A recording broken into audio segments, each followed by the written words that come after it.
సృష్టి ఆరంభంలో బ్రహ్మదేవుడు నవబ్రహ్మలను సృష్టించాడు. అందులో మొదటివాడు భృగు మహర్షి. ఈ మహర్షి బ్రహ్మదేవుడు హృదయం నుండి జన్మించాడు. భగవద్గీతలో శ్రీకృష్ణ పరమాత్ముడు మహర్షినా భృగురహం అనెను. భృగు మహర్షి వంశమును భృగువంశం, భార్గవీయులు భార్గవులు అని అందరు. భృగువుకి అరికాల్లో జ్ఞాననేత్రం ఉంది.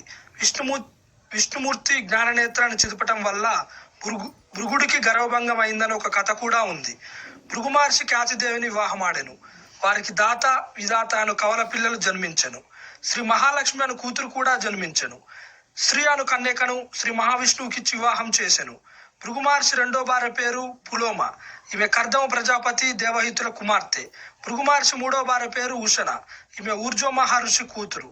భృగు మహర్షి మంచి ధర్మశాస్త్ర ప్రవక్తగా పేరు పొందాడు. ఇతను జ్యోతిష్ శాస్త్రం కూడా లిఖించాడు. వేదాంగ శాస్త్రకర్తగా పేరు సంపాదించాడు. ఇతను భృగునాడి, భృగు సంహిత, భృగు సూత్రము అను గ్రంథములను రాసెను. సృష్టి కోసం బ్రహ్మ హృదయం నుండి సృష్టించబడి చివరికి బ్రహ్మలోనే ఐక్యమయ్యారు భృగు మహర్షి. విధాత మహర్షికి మేరు పర్వతరాజు రెండో పుత్రిక నియతితో వివాహం జరగగా మృకండ మహర్షి జన్మిస్తాడు. మృకండ మహర్షికి మద్గల మహర్షి పుత్రిక మరుద్వతితో వివాహం జరుగుతుంది. సంతానం కలగకపోవడంతో మృకండ మహర్షి హరిహరుల కోసం ఘోర తపస్సు చేస్తాడు. కొంతకాలానికి తపస్సుకు మెచ్చి పరమేశ్వరుడు ప్రత్యక్షమై, నాయన మృకండ, నీ తపస్సుకి మెచ్చి తిని నీకు ఏ వరము కావాలో కోరుకో నాయన అనెను. మృకండ మహర్షి ఆనందభరితుడై, పరమేశ్వర, మీకు నమస్కారములు. నాకు సంతానము కలగలేదు. పుత్ర సంతానము కలిగేలాగా దీవించు తండ్రి అనెను. పరమేశ్వరుడు అటులనే నాయన అని నీకు సాధుశీలి, సచ్చరిత్రుడు, సన్మార్గవర్తనుడు, సకల సద్గుణవంతుడు కుమారుడుగా కావాలనా, లేదా 16 సంవత్సరాలు మాత్రమే జీవించు అల్పాయుష్కుడైన పుత్రుడు కావాలనా, లేక నిండు నూరేళ్లు జీవించు దుర్వర్తనుడు నీకు పుత్రుడుగా కావాలనా, ఏదైనా ఒక వరం కోరుకో నాయన అనెను పరమేశ్వరుడు. మృకండ మహర్షి పరమేశ్వరునితో, పరమేశ్వర తండ్రి, మీ లీలలు అనంతము. నాకు గుణహీనుడైన పుత్రుడు నాకు వద్దు తండ్రి. అల్పాయుష్కుడైనను సన్మార్గవర్తమును కలిగి నన్ను పునామ నరకము నుండి తప్పించు పుణ్య పురుషుడిని పుత్రునిగా ప్రసాదించు తండ్రి అని కోరెను. పరమేశ్వరుడు తదాస్తు నాయన అని వరం ప్రసాదించి మృకండ మహర్షిని దీవించి కైలాసములకు బయలుదేరెను. ఆ తర్వాత ఒక శుభముహూర్తమున మార్కండేయ మహర్షి జన్మించాడు. తల్లిదండ్రులకు ఎక్కడ లేని సంతోషము కలిగెను. అలా పెరిగి పెద్దవాడై 15 ఏళ్ల వయసుకు వచ్చెను. మార్కండేయ మహర్షి తల్లి మరుద్వతి తండ్రి మృకండ మహర్షి మార్కండేయుని దగ్గరికి తీసుకొని దుఃఖించసాగాను. మార్కండేయుడు, ఓ మాతాపితరులారా, మీరిరువురు దుఃఖించుటకు గల కారణమేమి అని అడిగాను. నాయన, నీ కొరకే మేము దుఃఖించుచున్నాము. శివయ్య నీకు 16 ఏళ్ల ఆయుర్దాయము ఇచ్చినాడు. అందుచేత మేము నీ వియోగం భరింపలేక శోకించుచున్నాము అనెను. వెంటనే మార్కండేయుడు, తండ్రి, నేను పరమేశ్వరుడిని మెప్పిస్తాను అనెను. మార్కండేయుడు ఘోర తపస్సు మొదలు పెట్టెను. ఈలోగా మార్కండేయుడికి 16 ఏళ్లు రానే వచ్చాయి. తీసుకెళ్లటానికి యమధర్మరాజు వస్తాడు. మార్కండేయ మహర్షి మాత్రం తపస్సులోనే నిమగ్నమై ఉంటాడు. మార్కండేయుని యమధర్మరాజు తీసుకెళ్లబోతుంటే శివయ్యని గట్టిగా పట్టుకుంటాడు మార్కండేయుడు. పరమేశ్వరుడు ప్రత్యక్షమవుతాడు. శివుడు మార్కండేయుని చిరంజీవి అని దీవిస్తాడు. మార్కండేయుని తల్లిదండ్రులు సంతోషపడిరి.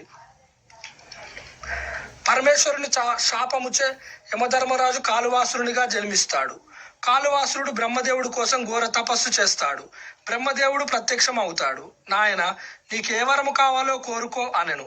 లోకములో ఎక్కడనైనా ఏ ప్రాణితోనైనా ఏ ఆయుధములలో గాని మరణము లేకుండా మరవింపు తండ్రి అనెను. దానికి బ్రహ్మదేవుడు, నాయన కాలువాసుర, భూలోకమున జన్మించిన ఎవరికైనాను మరణము తప్పదు. కావున ఇంకా ఏదైనా వరము కోరుకో అనెను. కాలువాసుడు బాగా ఆలోచించి, తండ్రి, భూలోకమందు పుట్టి చిరంజీవి అయిన వారికి పుట్టుక లేని వాడు పుట్టుక లేకుండా పుట్టిన వారి చేతనే మరణము కలిగేలా దీవించు తండ్రి అనెను. ఎందుకంటే ఇలా భూలోకమును ఎవరూ జన్మించరని కాలువాసురుని అభిప్రాయము. కానీ యజ్ఞము నుండి భావన ఋషి జన్మిస్తాడని కాలువాసురునికి తెలియదు. వరము పొందిన తరువాత కాలువాసురుడు దేవలోకముపై దండెత్తి వస్త్ర వ్యవస్థను పాడు చేయసాగిరి. సమస్త లోకముల ప్రజలు బాధలతో ఉండిరి. వస్త్రధారణ లేక జనులు పశుపక్షాదుల మాదిరిగా దిగంబరులుగా తిరుగుచుండెను. దేవతలందరూ శ్రీ మహావిష్ణువు దగ్గరికి వెళ్లి మొరపెట్టుకుంటారు. శ్రీ మహావిష్ణువు దేవతలతో ఋషులతో ఈ విధంగా చెప్పెను. మీరు మార్కండేయ మహర్షితో ఒక యజ్ఞము చేయించండి. నా అంశతో నేనే యజ్ఞ పురుషుడిగా భావన ఋషిగా జన్మిస్తాను, కాలువాసురుని సంహరిస్తాను అని చెప్పెను. దేవతలు ఋషులు మార్కండేయుని దగ్గరికి వెళ్ళెను. మార్కండేయుడు ఈ విధముగా చెప్పెను. లోకశాంతి కొరకు నేను తప్పక యజ్ఞము చేస్తాను. కానీ యజ్ఞము చేయు వారికి భార్య ఉండాలి కదా, నేను బ్రహ్మచారిని, ఏ విధంగా కుదురుతుంది అనెను. ఇంతలో అగ్నిదేవుడు ప్రపంచ జనులందరి మాన ప్రాణ రక్షణ కోసం నా కుమార్తె అయిన ధూమ్రావతిని మార్కండేయునికి వివాహం చేసేదను అని చెప్పెను. దేవతలందరి సమక్షంలో మార్కండేయుడు ధూమ్రావతిని వివాహం ఆడెను. యజ్ఞమును ప్రారంభించిరి. మార్కండేయుని యజ్ఞకుండల నుండి భావన ఋషి ఉద్భవించెను. భావన ఋషికి 5 ఏండ్లు వచ్చెను. భావన ఋషి నారదుని దగ్గర విద్యను అభ్యసిస్తాడు. దేవతలందరూ వచ్చి భావన ఋషిని వస్త్ర నిర్మాణము చేయమని వేడుకుంటారు. వస్త్ర నిర్మాణార్థమై భావన ఋషి వైకుంఠము వెళ్ళెను.